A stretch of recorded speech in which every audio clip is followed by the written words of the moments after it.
एक छोटे से गांव में एक किसान रहता था जो कि अपनी जमीनों को खेती करता था।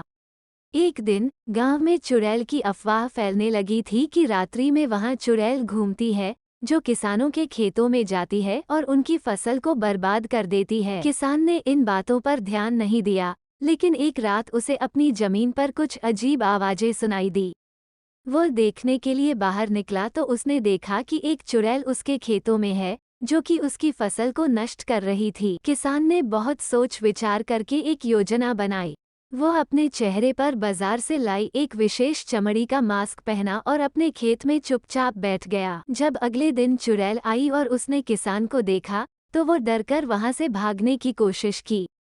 किसान ने चुड़ैल को रोककर समझाया कि वो सिर्फ अपनी मेहनत से जीना चाहता है।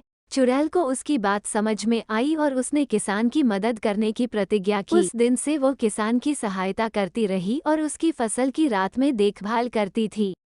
किसान का फसल जब पक गया तो दोनों मिल बांटकर एक दूसरे को दिए और खुशी खुशी अपनी जिंदगी बिताने लगे।